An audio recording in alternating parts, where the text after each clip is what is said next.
Straight in front of us, you can see the Palace of Westminster, the home of the British government. And you can see the tower that everyone tends to call Big Ben, but it's not Big Ben because Big Ben is the bell inside the tower. It is not the name of the tower itself. The tower is the Elizabeth Tower. It's only been called that for the last 10 years. Before then, it was simply the Clock Tower. And as we turn around, we're going to head downstream towards Tower Bridge. We go underneath Tower Bridge, then we turn around and come back upstream. Now, looking in front of us, you can see the building with the flags on the top in those 3 blocks. That is the MOD, the Ministry of Defence. The building is sometimes nicknamed the iceberg because there are more floors below the ground than there are above. The other side of the MOD is Whitehall. It's a very broad road. It takes its name from the Whitehall Palace that once occupied the site. The Whitehall Palace was a royal palace, but it was burnt down in 1698.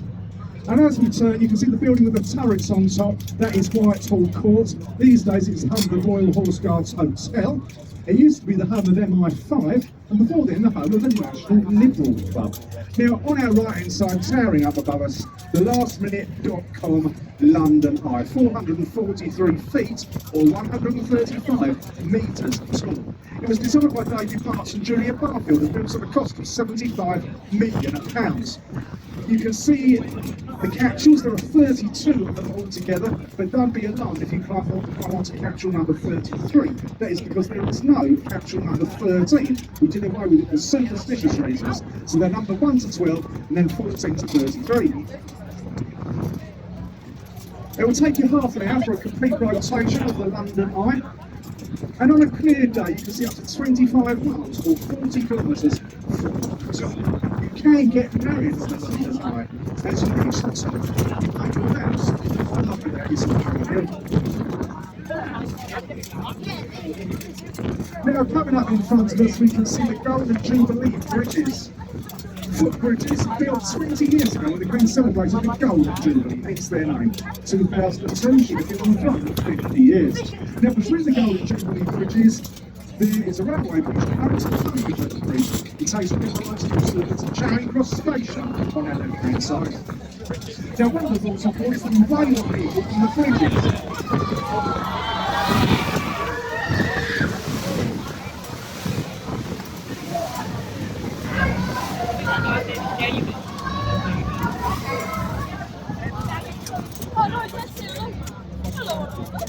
Over on our right-hand side, we can see the Royal Festival Hall, the Festival of Britain of 1951. This whole area on our right is known as the South Bank Centre, and it's known for its arts and performing arts, as the Queen Elizabeth Hall Cell Room, there's the Playwood Gallery just behind it.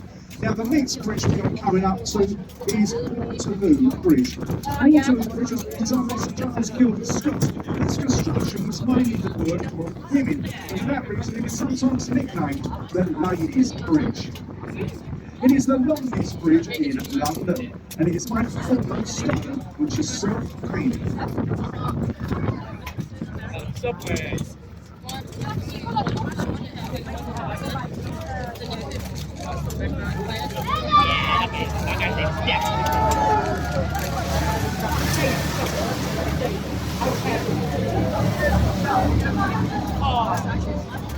Now, over on our right-hand side with the electric lettering at the top, that is the National Theatre.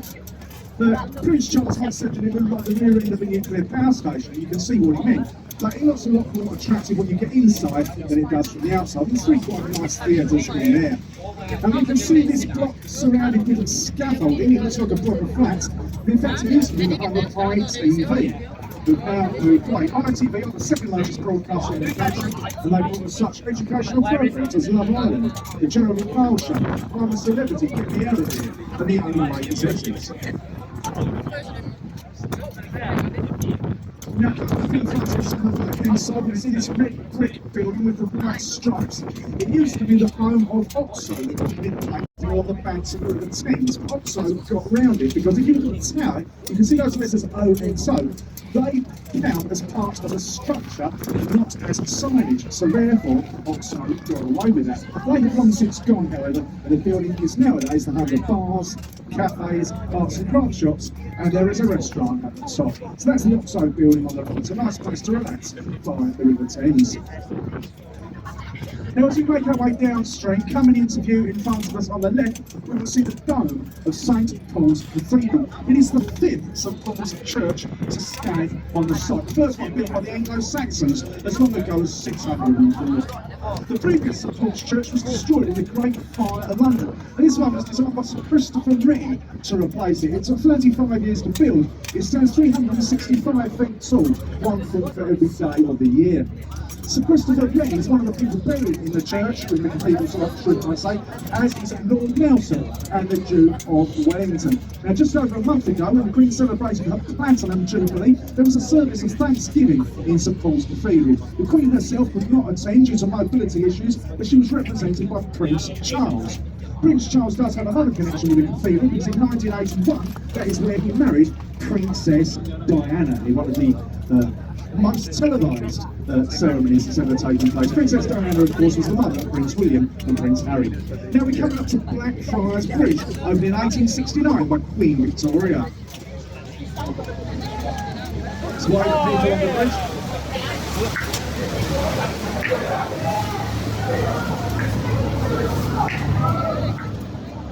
Right, so that was the road bridge, and now we have Blackfriars Railway Bridge.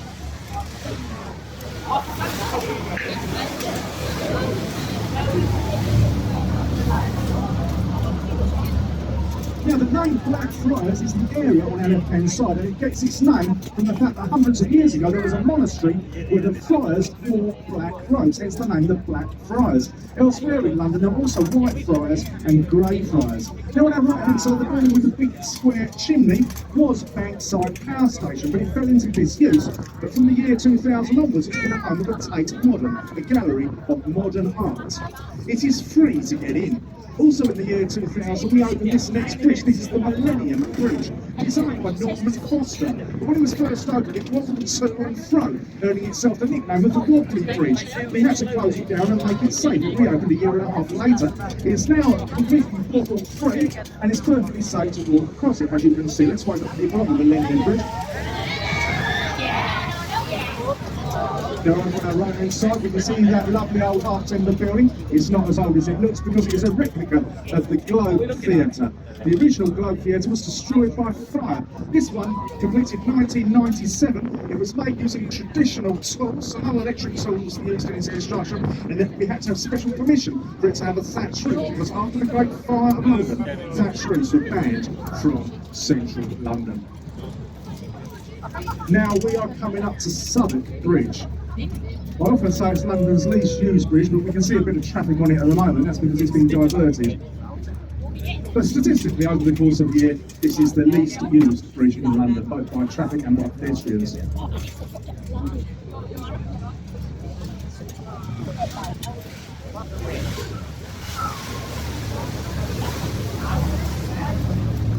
And now over on our right hand side, just before the next bridge, there's a pub called the Anchor Inn. It's been a tavern on the site for 400 years, frequented by writers including Charles Dickens and Dr. Samuel Johnson, who compiled the first English dictionary. It is said that the pub is haunted, and there are certainly spirits behind the bar. Now this is Cannon Street Railway Bridge, taking railway lines across the river to Cannon Street Station on our left.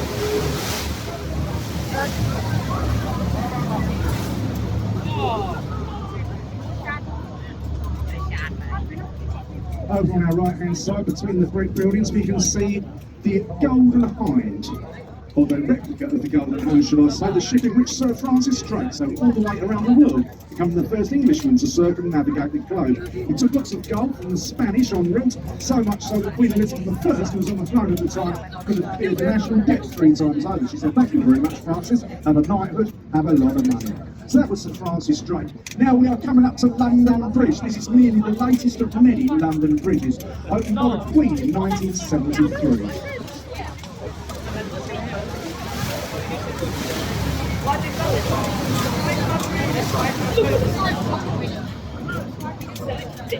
Now, as we are downstream from London Bridge, we are on the stretch of the River Thames known as the Port of London.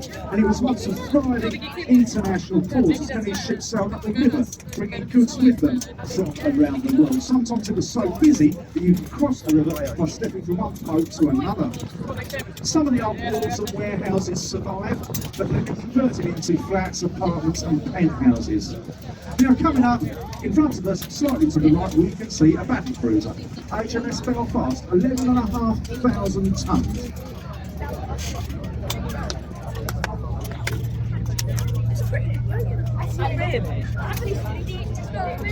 Just never knew. Now, HMS Belfast saw action during the Second World War. It sunk the Scharnhorst. And it also fired the opening shots onto the Normandy beaches to pave the way for the Allies to land on the 6th of June 1944, the event we commonly refer to as D-Day. HMS Belfast is now part of the Imperial War Museum and it is open as an attraction. As we go past, you might see people on the deck.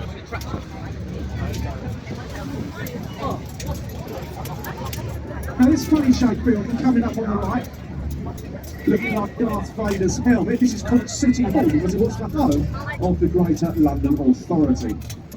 And on our left-hand side, that is the Tower of London. I will talk much more about it when we head back upstream. But in the meantime, in front of us is London's most iconic landmark. This is Tower Bridge. Designed by Sir Horace Jones, it took 8 years to build and was opened in 1894. The parts that are raised are known as bascules. They weigh 1,200 tons each. Originally, they were raised by hydraulic power using water from the river. Nowadays, they are raised by electric motors. During the first year of the bridge being open, the bascules were raised more than 6,000 times. Nowadays, they get raised about 1,000 times a year. Despite their tremendous weight, it's actually quite quick for the bridge to lift. 60 seconds for a half lift and 90 seconds for a full lift. Now we are quite favourite people on Tower Bridge.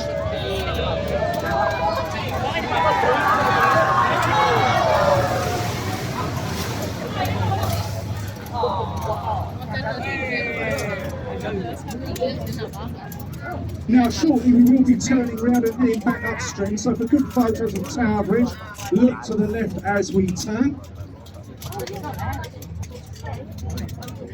Now in front of us on the right hand side is the area known as Rotherhithe, where the Pilgrim Fathers set sail from on board the Mayflower in 1620. And as we turn, we're looking towards the east end, towards Whitechapel and Spitalfields, only a mile or so away north of the river. And it was there that Jack the Ripper committed 5 gruesome murders in the Autumn of Terror, the autumn of 1888. And to this day, we still do not know who Jack the Ripper was.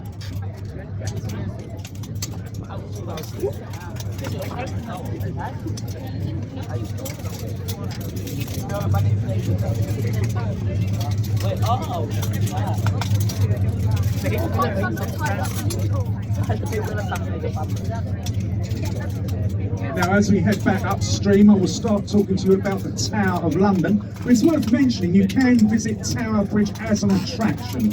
You can walk along those walkways high above the river. You see the history of the building of the bridge. You can see some of the engine rooms. But I'm going to start talking about the Tower of London now because there's a lot to say. And you'll see it coming up on the right-hand side. In its time, it's been a mint, an observatory, a zoo, an armoury, a royal palace, and a treasury. The Tower of London is still a royal palace. Some grim and sad events in our history have taken place within the walls of the Tower of London. Some of you may have heard of the princes in the tower. The boy King Edward V, 13 years old at the time, mysteriously disappeared with his younger brother, Richard, and their uncle, Richard, Duke of Gloucester, took the throne and became King Richard III. The princes were never seen again. I think we can work out what happened. Their remains were discovered nearly 200 years later beneath the staircase. Some of King Henry VIII's wives were beheaded inside the Tower of London. His second wife, Anne Boleyn, and his fifth wife, Catherine Howard. Lady Jane Grey, the 9-day queen, also beheaded. Also beheaded in the Tower of London. Now, if you visit the Tower of London, you can see the crown jewels. You can join one of the beacons on a guided walking tour inside. Some of the best tour guides in London. It's well worth joining one of their tours if you visit the Tower of London. They'll always appreciate it if you give them a tip. And remember, to the tour guide in London, you get 10 years of good luck. Now on our right hand side we can see the entrance to the Traitors' Gate. Now in years gone by, if you went into the Tower of London through that route, you often didn't come out. London's first one-way system. Behind the Tower of London is Tower Hill, which was also the scene of execution in years gone by. One of the people beheaded on Tower Hill was Sir Thomas Wyatt in 1554. He led a rebellion against Queen Mary I, protesting her marriage to Philip II of Spain. But the rebellion backfired and Sir Thomas Wyatt paid with his life on Tower Hill. Now we can see some modern funny shapes coming up on our right hand side. We can see the walkie-talkie, the trees grater, the scalpel and the gherkin. They're the buildings that look like the walkie-talkie, the cheese grater, the scalpel and the gherkin. Now if you're in the walkie-talkie, you can get up to the Sky Garden. It doesn't cost anything. You do need to book a place. The office good views overlooking this stretch of the River Thames. But the tallest building in the Knox Town pub to the left-hand side, that is the Shard.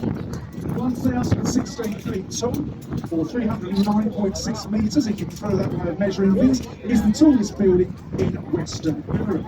It has 72 floors. There's going to be 73, but that's another story. Near the top is the Shangri-La Hotel, a 7-star hotel. You can buy an apartment in the Shard between 40 and 50 million pounds, and you can't even open a window. There are offices in there, there are restaurants in there, and you can book a view from the Shard.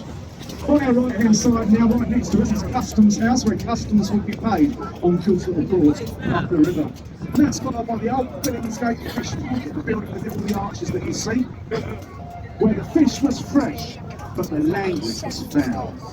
And that's followed by the dark glass building, that is the Lincoln and Shell building. As you can see, it was designed by an unemployed window cleaner. Now, coming up shortly, we will see the monument. The monument is the monument to the Great Fire of London. Look on the right, between the two concrete buildings, you'll see a top single standing column with a golden ball on the top. Now, if we lay the monument down to the right, the top of the monument will be at the spot in full plain with there's a monument.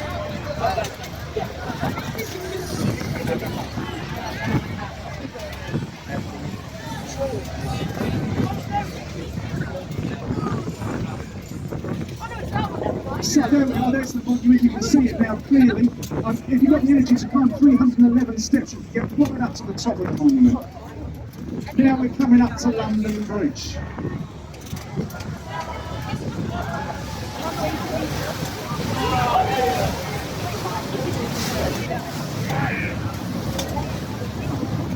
Now, the monument is the monument to the Great Fire of London, which broke out on the 2nd of September 1666 in the shop of the King's baker, Thomas Fariner. The Great Fire of London burned for 4 days and nights and destroyed 4/5 of the old city, including 87 churches, 52 livery company halls, and over 13,000 houses. In those days, leading up to the fire, the streets were very narrow, lined with wooden houses crammed closely together. The summer had been very hot and dry. The night the fire broke out, there was a strong wind from the east. And it's not usual we get strong winds from the east, we usually have wind from the southwest. But these factors combined led to the catastrophe that we call the Great Fire of London. But from the ashes of the old medieval city rose a new city of brick and stone. Couldn't have wooden houses anymore, they banned thatch roofs and they made the roads wider. Now this is Cannon Street Railway Bridge.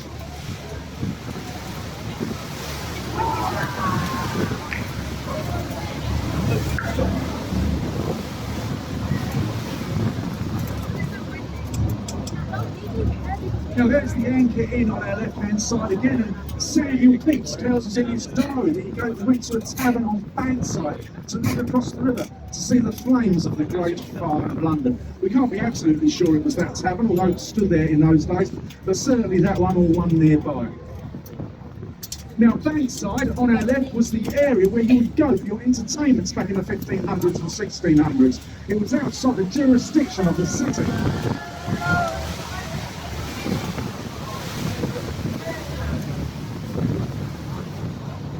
In Bankside of some sports which today we think as common, such as bear baiting and cockfighting. There were alehouses and taverns. There were houses of ill repute.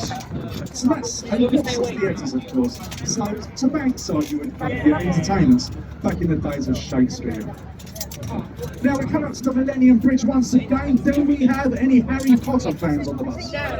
We do, okay. Now if you've seen the film Harry Potter and the Half-Blood Prince, you might remember the start of the film where the Millennium Bridge is attacked by dead things and it crumbles into the river. So this is the Millennium Bridge coming up now.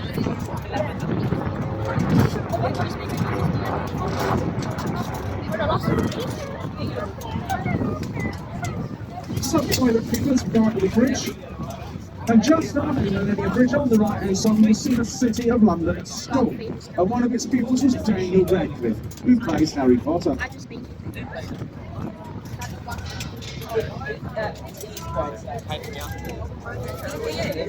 Let's wave at people on the bridge.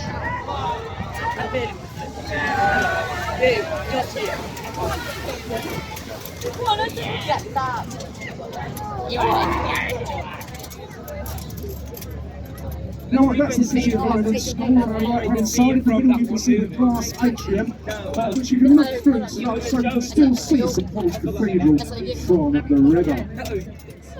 Now in front of us to the left, we've got another funny shape. That building with the bump on the side, its proper name is Number 1 Blackfriars. It hasn't yet got an official nickname, but a lot of the guides are calling it the Kim Kardashian.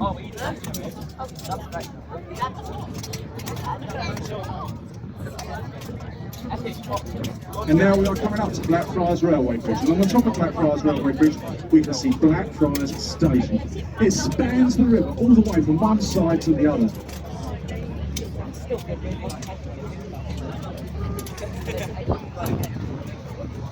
It's the only railway station that spans the River Thames. Get off a train at Blackfriars Station. If you're at the southern end, you leave on the southern side of the river.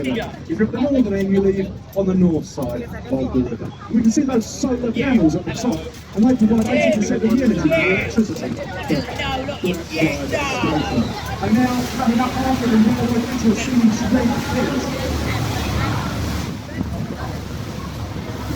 We can see these red pillars now. They once carried the London, Chatham and Dover Railway across the river. Now we've got rid of the bridge, but we couldn't get rid of the pillars because they're too burning and big. So we painted them red and left them in place. They are now the biggest bird tunnels in London.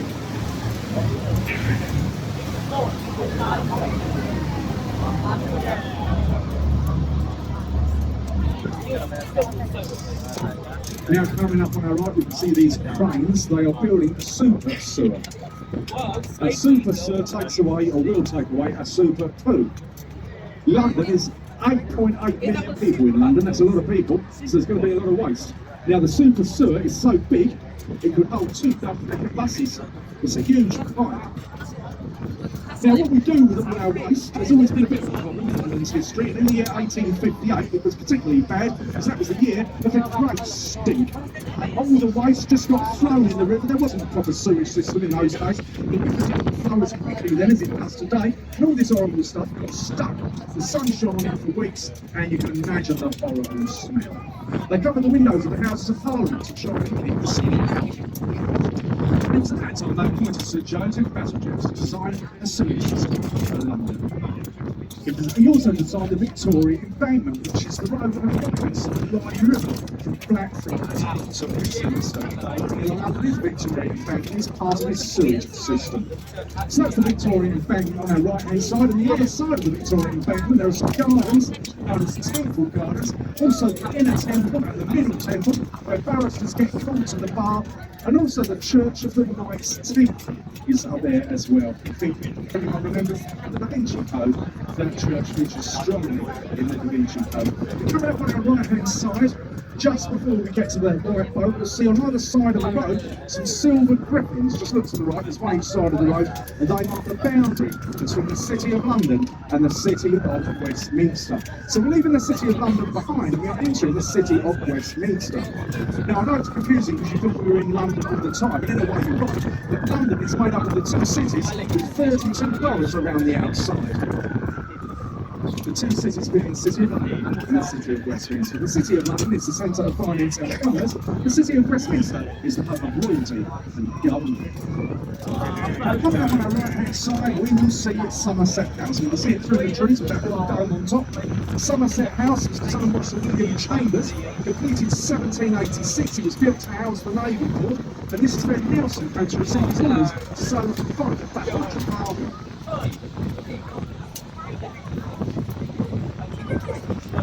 Since then, Somerset House has been the home of the registry of births, marriages and deaths, the National Dispatch. That's now moved away. It's also been the home of HMRC, the Majesty's Revenue and Customs, your friend, my friend. Nowadays, Somerset House is the home of the Causal Institute of Art. There is a large courtyard in the middle, which is sometimes used as an open-air cinema and sometimes used as a venue for concerts during the summer months. Now, right next to us on the right-hand side, you can see this lifeboat station. It's one of 4 on the River Thames. This one is called Tower Lifeboat Station, and it is the busiest lifeboat station in the country. Twice as many call-outs as average. And the RNL is run entirely by volunteers, so they do a great job saving lives on the river and the sea.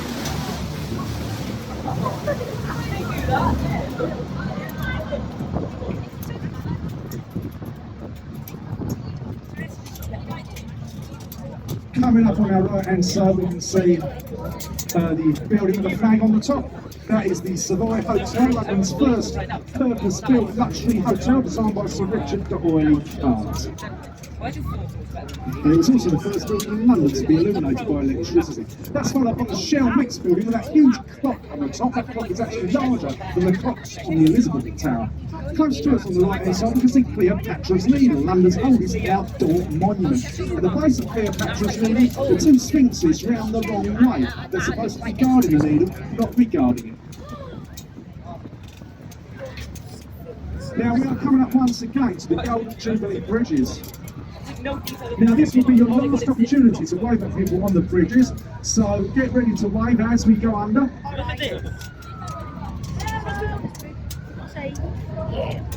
So the Golden Jubilee Bridges, and between them the Hungerford Railway Bridge.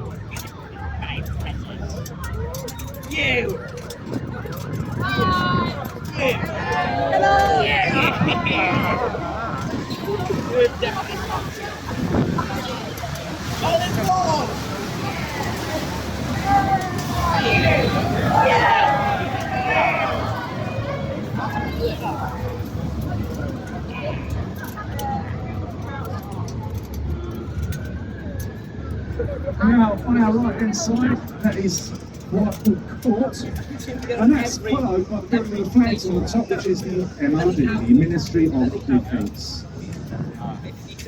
Now we'll shortly be putting into here, just beneath the London Eye, and just past the London Eye, that building that you can see is County Hall, built to house the London County Council in 1922, and that became the Greater London Council when that body was abolished in 1986 by Margaret Thatcher's government. Nowadays, County Hall is the home of the Shrek Adventure, it is the home of the Sea Life Aquarium, and it is the home of the London Dungeon. Now, in front of us on the right hand side we can see the silhouette in the sunshine, the Palace of Westminster, or the Houses of Parliament. You can see at this end the Elizabeth Tower, and at the far end the Victoria Tower with the flag flying. That's the home of our government. The 2 houses, the House of Commons and the House of Lords, are inside there.